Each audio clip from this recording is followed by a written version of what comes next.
Ladies and gentlemen, the silent majority is ready to make some noise. If you thought that was a beating, wait till November 3rd when Donald Trump gets his hands on Sleepy Joe. That's going to be a landslide. Yeah, and the way things are going now, it looks like Colby is going to be proven right. And that's basically because Joe Biden has become the potted plant of this campaign season. He's basically doing nothing. It's like every other day is a lid day. Yesterday in Politico, it's a lid day. But here's the amazing thing. Even though there was a brief announcement that yesterday was a lid day, there was no follow-up. This is the most amazing thing. A major presidential candidate in what everybody is saying is the most important election of our lifetime is basically MIA from the campaign trail. Let's put it this way. Today is Sunday the 20th. So since Labor Day, the 7th, that's 13 days, Joe Biden has actually been on the campaign trail outside of Delaware a total of three times. Harrisburg, Pennsylvania, Warren, Michigan, Duluth, Minnesota. Easy to remember because there's only three of them. And so what is that? Now, here's the thing. As I said, the most amazing thing is the low coverage this is getting. This is like in 2016, all the media outlets were saying, "Oh, Hillary, she's doing so wonderful. She's campaigning. Her campaign is absolutely brilliant. She's doing absolutely nothing wrong." Well, obviously she was, because even though the polls showed there was like 100% chance she would win, she lost. Now, when did the truth come out? After the election. It's exactly what's going to happen this time. We're going to have all kinds of media in the mainstream media. We're going to have story after story and documentaries, everything about how Joe Biden completely blew it. But, of course, they're not saying anything now for two big reasons. One, of course, we all know the mainstream media is desperate to defeat Trump, so they're boosting Biden, even though he's like the potted plant. And the other one, it's just simple, it's job security. Like, do you think somebody that works in the mainstream media is going to risk getting a pink slip if they start, saying out loud what everybody can see with their own eyes? Now, if you want to get the truth of really what's going on right now in the campaign, you got to go to alternative media, places like Newsbusters or Citizen Free Press or Gateway Pundit, Whatfinger, PJ Media, all these sites, or YouTube channels like Dummy Funnies. But that's what you're going to have to do.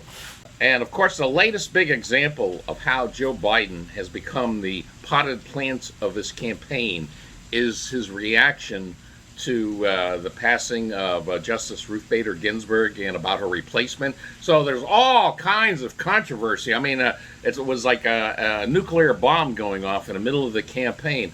So all we got on Friday, when Joe Biden came back from his third campaign stop of the campaign season from Duluth, he read. Take a look. He just calmly read from a script.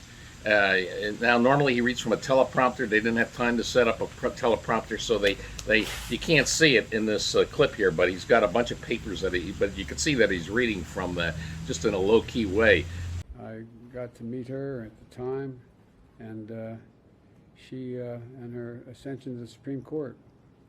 And then the next day, when it's going crazy out there with, this is big news about replacing the Supreme Court, all this controversy and everything, what did we hear from Biden? As I said, in the morning, they announced Joe Biden took a lid day. Now, you know what today is?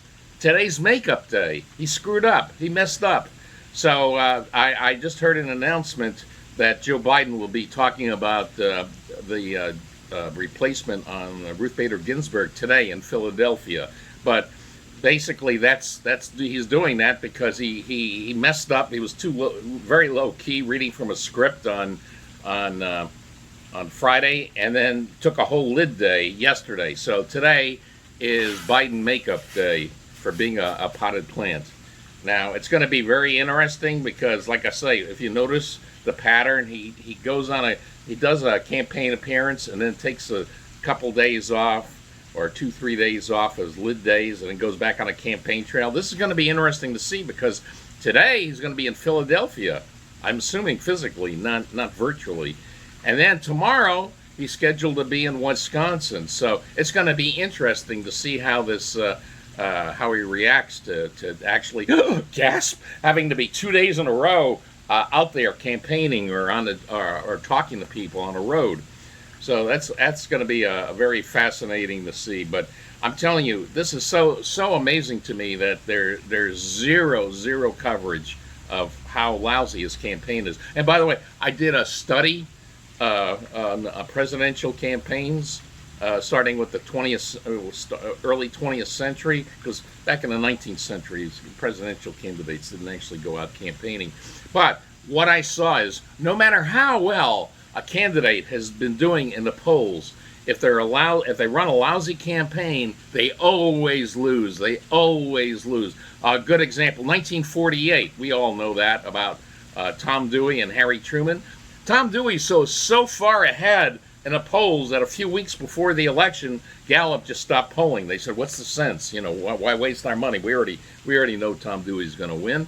But the problem is while Harry Truman was out there really, giving him hell, whatever, Tom Dewey was just he made some stops and stuff, but he was like, if you actually watch the speeches, he was talking in really boring platitudes.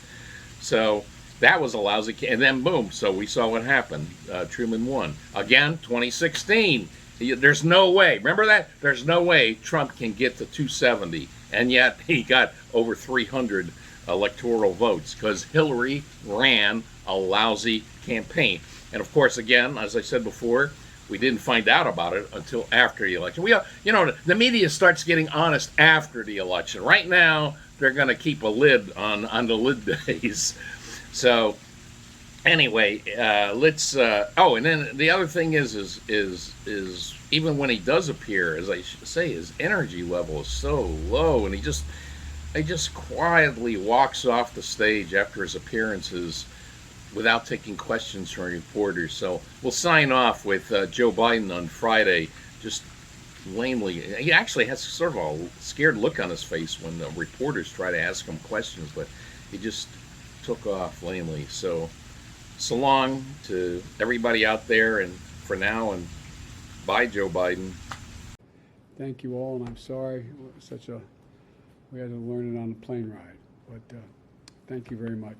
How did you find out about the test tonight? Would you change your position on adding more justices to the court, sir? Hey guys, we got a loadout so we can